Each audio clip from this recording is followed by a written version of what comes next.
Hey everybody, welcome back to Jordan Lee Tarot. So I have two decks that I want to share with you and three items that I want to share with you. The decks we're using today are the Midnight Magic Tarot deck and the Crystallary Oracle Cards deck. So those are the tarot decks we're using. Three items I want to share with you are three things that I have on my altar. So a crystal that you love, which mine is this honky chunky amethyst. And then I have a photo of myself, more current, and a photo of myself as a little wee person. I keep these on my altar at all times. Lastly, a newer addition last year, I believe, is my lucky little brass cricket. I found this at like a really cool mercantile store in Vermont. And this is real brass. It is heavy and it's just so detailed and intricate and really cool. So the reason why this has significance, yes, crickets are good luck, but I was obsessed with the movie Mulan as a kid and the lucky cricket scene where the grandma tested the lucky cricket. I mean, that was just adorable and it lives in my head forever and a day. So when I found this actual cricket, I was like blown away by the detail. I got so excited, got it to the counter, and it was $11.11. You can't make that up, okay? My lucky cricket. So we're going to jump right into the reading. I am very excited to start to see traction on these videos, which is exciting for me because it took me about 5 years to get the guts to do tarot online. So happy to be here. Happy that you're here. Happy to see this channel grow. Thank you so much for being here. All right. So I think we're going to pull one card from the Crystallary deck first, and then start in with more of the details with the tarot. So we'll see what comes through. This Crystallary deck is stunning. Okay. Thank you for being with us, my guides, your higher guides, and all those in the helper realms who love clarifying and illuminating messages. That's part of the difficulty, right? Is deciphering the message. You're getting signs and symbols all the time, especially if you've started your healing path. You're like, what the heck does any of this mean? It really becomes about discernment and learning how your angels communicate with you. You can also clarify how you want to be communicated with if you have a way that works better for you. But the figuring out, the deciphering, it's a real skill. It's a real skill. Okay, what wants to come out here from this particular deck? Breathe in your trueness, and that's lepidolite. You're like, oh, great, it's going to be about rainbows and unicorns. And I'm like, that's right, that's right, that's how we roll here. All right, so I'm actually going to read this because this deck is very specific. Okay, lepidolite's lilac luster is the stuff of princess dreams. That's right. Male and female are welcome here. All right, so it is the stuff of princess dreams and fairy tales. Something in us rebels when we see it thinking, that can't be natural. But lepidolite's tranquil tones are the real deal, not manipulated or man-made. Don't doubt my authenticity. Ooh, calling us out. And don't doubt your own, lepidolite quips. Lepidolite knows that being outrageous, outrageously beautiful or funny or smart doesn't make you false. Shining brightly gives other people permission to shine, to show their authentic, multicolored self. When you're able to put down your masks, when you realize the person you see in the mirror, your heart and spirit calm, and your soul takes a deep breath. Let lepidolite support you in breathing in your trueness and basking in your outrageous spirit. Well, be your unicorn self, baby. You know, I always admire people who dress out in the world in like really outrageous ways. They're like walking pieces of art. And we're not talking about stuff on the runway. I'm talking about things people actually wear. I'm always impressed by that. That is not my particular style. I'm more of a neutral person. I like to let my energy speak and my clothing kind of fade into just being a supporting role for me. But there are people for which their outfits are just like part of the pizzazz of who they are. And I love that. I love that. So, in whatever way, don't be afraid to be bigger and larger, because what happens is the other people who are being big and large with themselves are like, that's a cool cat over there, and I'm going to want to hang out with that cool cat. And so you start to surround yourself with other people doing the same thing, and you look around and your circle just hits different because there are people that are also showing up the same way that you are, which is at that top shelf version of yourself. I'm going to use an example. Doesn't resonate with me because I do not drink alcohol, but for those of you that understand alcohol or drink it or have knowledge of it, you know, there's that top shelf alcohol and then there's that base level alcohol. When you order a drink at a standard bar, you're going to get that base level alcohol, or maybe they go with the middle. I'm not sure. But the point is, it probably depends on the bar itself. The point is, there's top shelf. Every bar has top shelf. Even dive bars have top shelf alcohol available for sale. They don't sell as much of it, or it just doesn't, you know, it's not their regular sale that happens over and over again, but they have it.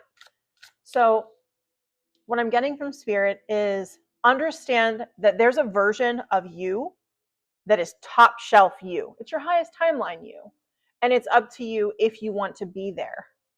It's not a bad thing if some days you feel like middle shelf or stock shelf, you know, of whatever you're talking about. But like, let's get out of the alcohol example because I really don't know the words to use here, and I don't want to misspeak. I want this example to resonate.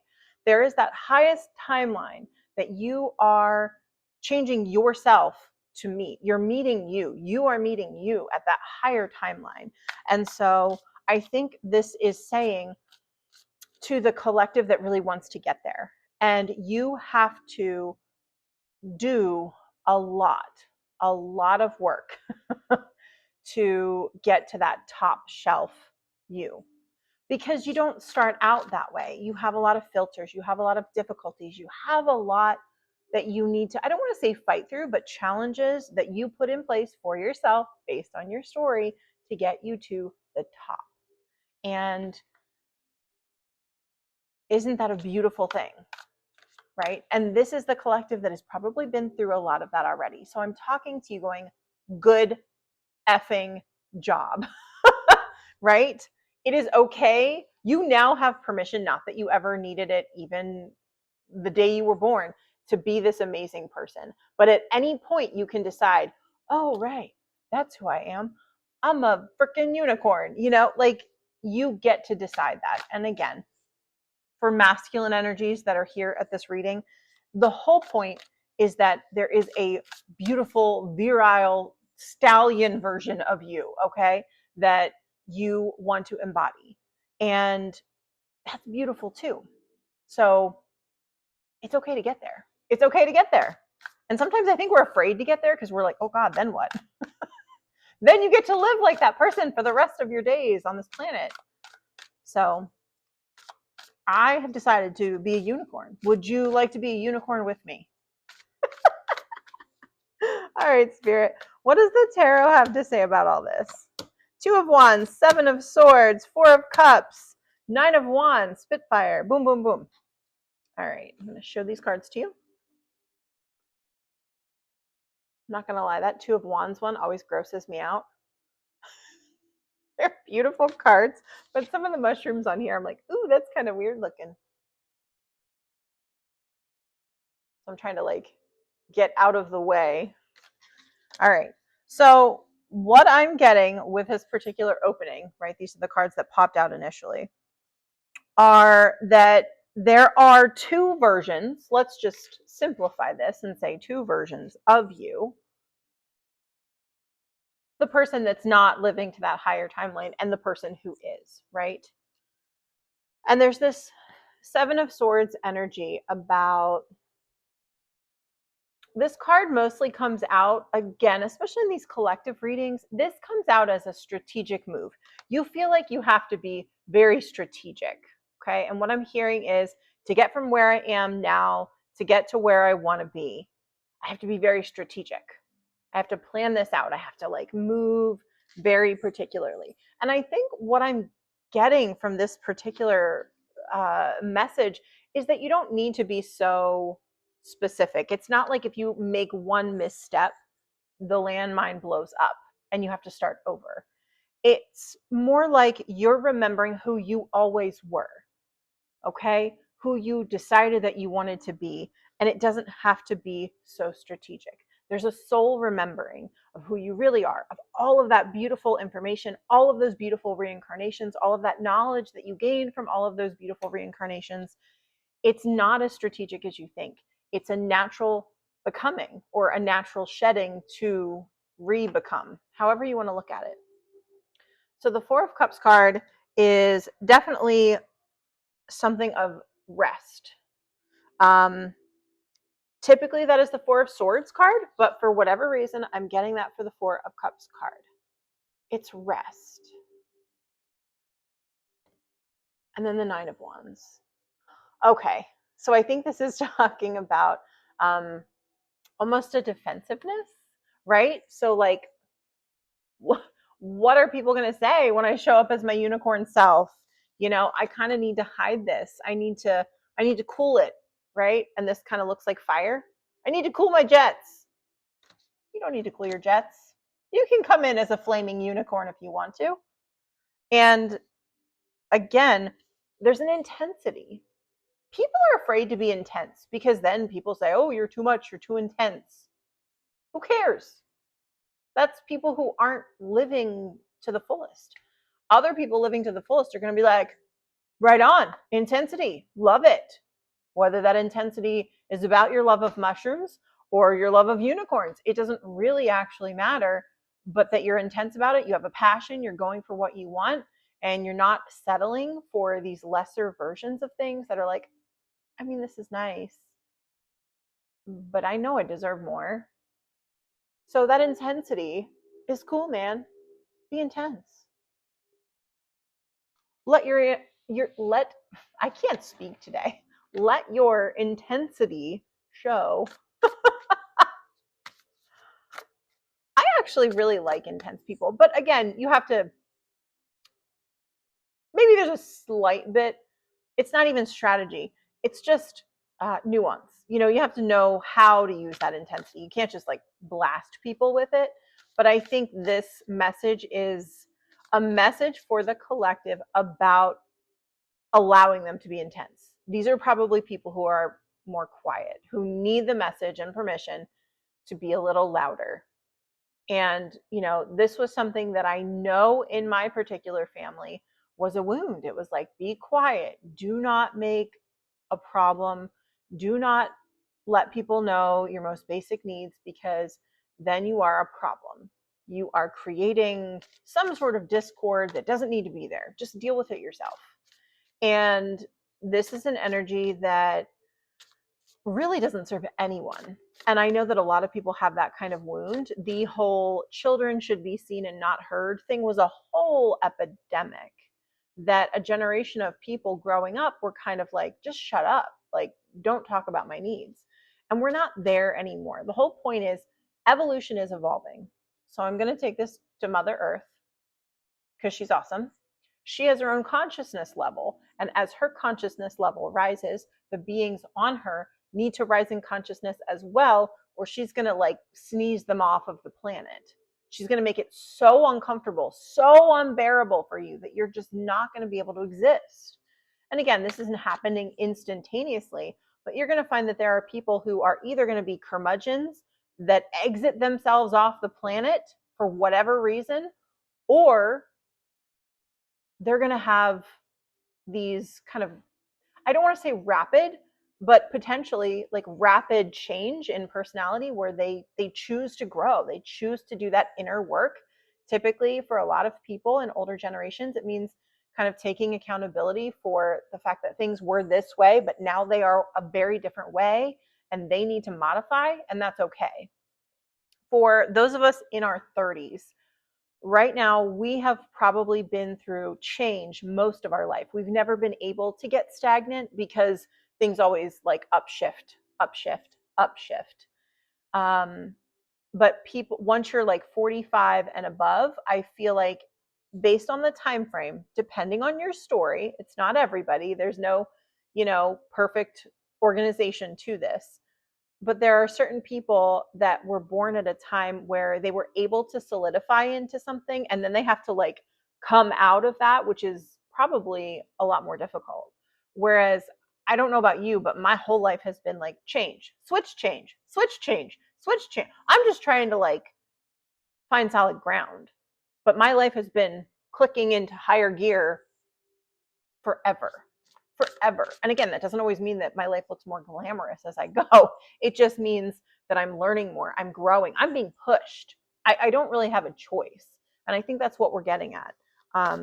There's less option to not get better, or you're going to exit yourself off the planet. And again, that sounds very, I'm saying it in the nicest way that I can, but people are going to get themselves sick, cause themselves illness, or get themselves into trouble, or just make their lives extremely miserable while they're here, because it's just not in resonance with the planet anymore. So, harsh truth, but truth, the real deal truth. So I think for those of us that have been growing and getting on that next tier and we're really awesome because we've been doing a lot of work, okay? We've been doing a lot of inner work. We question ourselves nearly all the time. And my new favorite saying is, I don't know, I'm confused. Literally my mantra right now, because I don't understand anything. I deliver these messages and this is spirit talking. I don't actually know anything. But it puts me in the most receptive place to relinquish control and be like, I just don't know. I'll let you show me. I'll lead. Or I'm sorry, you lead. I'll follow. Because I just don't know. I just don't know. So that's been the healthiest approach that I've come across. All right. Four of Swords. Okay, so now we are coming into that Four of Swords card, which kind of echoes the rest. But I think there's also the added factor of healing. This is a healing card, okay? So the Four of Swords card, to take this to the original tarot story, I always like to share some of these because the decks get so unique and different from the original tarot visuals that there is a knight and he is laying in a tomb and there are four swords above him. And that is a deep rest after coming back from battle. So you look at the swords cards, the Three of Swords going to the Four of Swords. The Three of Swords is pretty traumatic stuff happening. The Four of Swords is like, let's recuperate. It's not just rest as in like, oh, restful, peaceful sleep. It's like, my body needs rest. I'm going to go sleep in this tomb, okay? I need real rest, deep, regenerative rest. And that's what this card is about. The Queen of Cups. I love the use of the purple flowers here. I'm being drawn to that. If you know anything about flowers, there really aren't that many purple or indigo colored flowers in nature.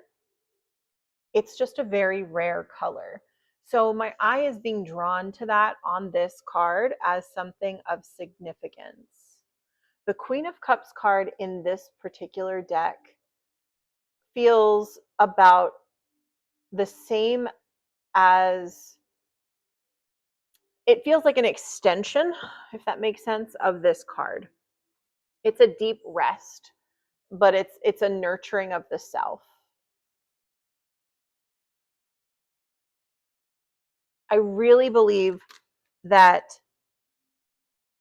we are coming into a time where rest, like regenerative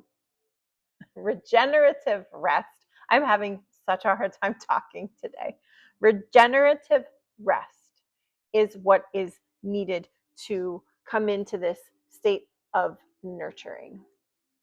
Because think about it, that person who says, go rest, like, I got this. You need sleep. Maybe after a long day, long hours, just very stressful. And it's like, go to sleep, right? This is your higher self nurturing you, saying, go rest, rejuvenate, because this is a very, very powerful time for you. The other thing is, when you are like this, when you are living that big, authentic life, you fall into bed tired, maybe even exhausted, but happy, because you're like living in your highest timeline, living in your purpose. And you might be doing a ton of things. You might be going here, going there. And you're like, I'm exhausted, but I am so fulfilled right now. And so that's the energy that I'm getting from this card, that you really, you are here, or you're on your way here. I mean, imagine your head hitting the pillow every night, not because you're exhausted from a job that you don't like. You're exhausted from just being in the world and being a human and doing all the things and living in your highest timeline, and you're doing this and you're interacting with all these people and you're offering your energy, but you're getting something back, but then you're doing new things and sparking new ideas and co-creating with others. That's a lot of energy. It requires a lot of energy. So being your highest self does require a lot of energy. And so there's this need for restorative rest that maybe you didn't need quite like this when you were living not at your highest timeline. So I'm getting something here about less rest was required because less energy was being moved around. And again, that's not a bad thing. It's just, we're talking about the mechanisms and the movements of energy, so that to be that higher self, more energy is generated, more energy is output. You need more regenerative rest to get, and so there is this system that you need to maintain. And it is a different way of being. Maybe it means going out less social interaction, or at least at certain points when you're in a growth spurt, or you're just starting to level out at your growth spurt. So we're really talking about the mechanics of what this looks like to step into your higher timeline. It will ask stuff of you. You don't just step up here and it's pie in the sky. Everything's wonderful. Everything's easy. It's not like that. It comes with its own challenges. Okay, so part of that might be some energy depletion. All right, I'm going to pull one more card from this deck, and then I want to pull another one from the Crystal Oracle. Okay, so two came out, the Ace of Swords and the Hanged Man. I'm going to bring these as close as I can. Ace of Swords, the Hanged Man. There's a lot going on in this Ace of Swords card, so I'm just going to hover on that for a moment.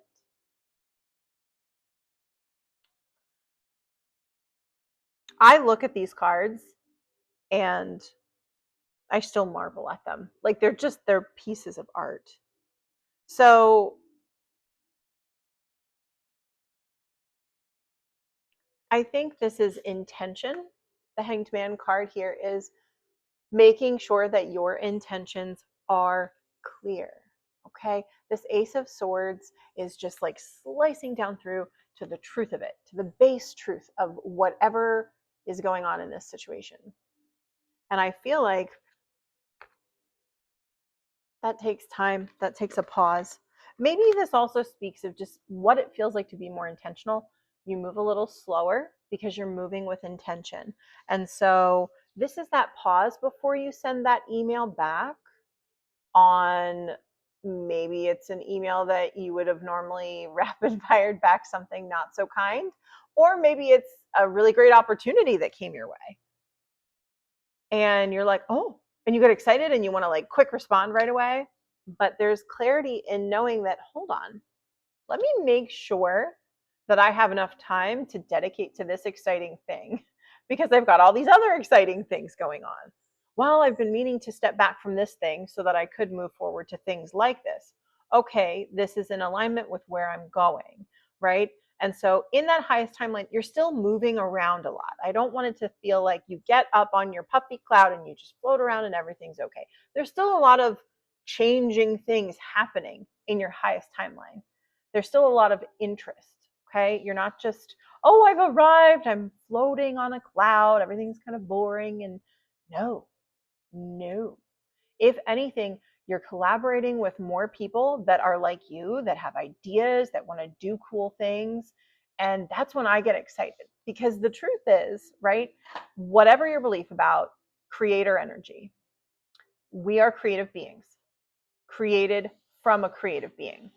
When we are creating, the act of creating is the coolest, most fulfilling, most wonderful thing that we could do as a creative being made from a creative being. Think about that. In the Bible, it's created in my image and likeness. Okay, let's take that to a different perspective.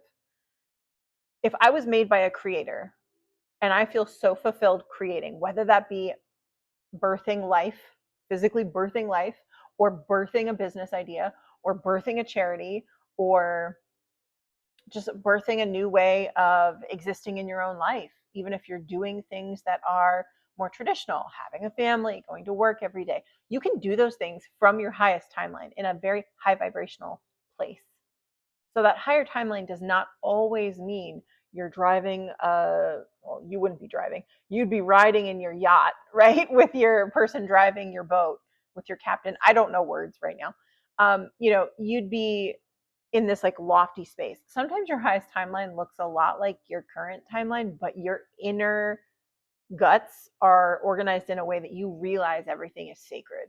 And so you move differently. And every experience is an elevated experience. Oh, I get to go out to dinner with my family. I'm just so excited about this because I'm really excited about this amazing food they have, and it's farm to table and blah blah blah. Oh, I'm going to pick up my groceries at the farm stand. I'm just so excited because we have all this lovely local produce and we're supporting a local farmer, and all of these things. You just move differently and you have this space of intention. So I feel like there's a lot of clarity around what the heck you're doing. You're not unconsciously moving through the world. Your unconscious is made conscious. And so you really understand your motives for everything, and you can move with more power and more grace. So I'm going to pull one more card from the Oracle deck. It's on the floor here. All the cards are flopped out. Okay, one more. Is this mine? Green fluorite. So I'm going to read this because, again, this has a very specific meaning and I want to honor that. Okay. Green fluorite. When emotions wash over you, green fluorite wants you to ask, is this mine? When you feel ill or in pain, green fluorite gives the same directive. Get still and ask yourself, is this mine? All of us take on energy from the world around us, and that's a price of being a part of this glorious web of life. Our invisible tendrils are always reaching out, tasting, and sampling. The boundaries of self can get amorphous and blurry as we take on nutrients, emotions, toxins, pathogens, sunlight, all sorts of things from beyond ourselves. Green fluorite reminds you to sort through the stuff that you have that's incoming, to see what serves your highest good, and let the rest go. Now, this feels like that discernment that was popping through here. You move with intention. You know what's yours and what's not yours. And from that place, from that aligned place, you have so much power. I will also say that you are typically more protected because when you are in alignment with your soul's purpose, there are natural things like kind of locked in that help protect you. So if you are not in alignment with your soul's purpose, You can always ask for protection, but typically there are going to be the ability of more things to kind of come in and bombard you. But when you are working from your highest timeline and you're in your own headspace and you're working with intention, I believe, it is my belief, that less of the nonsense that we are talking about here can even get in, because you are so aligned. You're not going to put yourself in that place for those people to kind of rub off their energy on you, because you're already in alignment. And so your soul is going to guide you to places where that's less of a problem. So again, not saying that these toxins, these kind of environmental energies aren't going to get into your auric field. They are. They're always bumping up against you. It's not a matter of I can't go out because then people's energy will affect me. It's I can clean up, maintain my energy at all times, no matter where I am at any time. But again, moving with intention, it will cut out some of that stuff that would bump into you that you wouldn't have even come into contact with when you're in alignment with that soul purpose. So again, this intention becomes very, very important.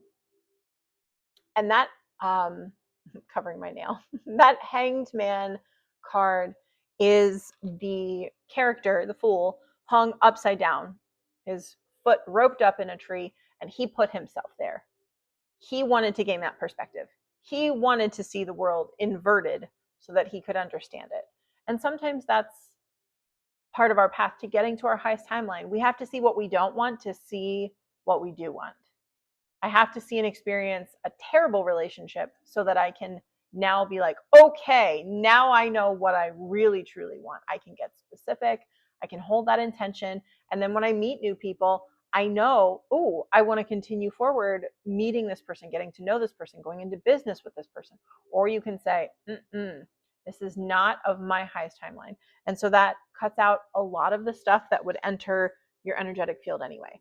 So this card has a double meaning, as a lot of them do, that the more focused you are, the more intentional you are, you're going to stop a lot of this from even being a factor.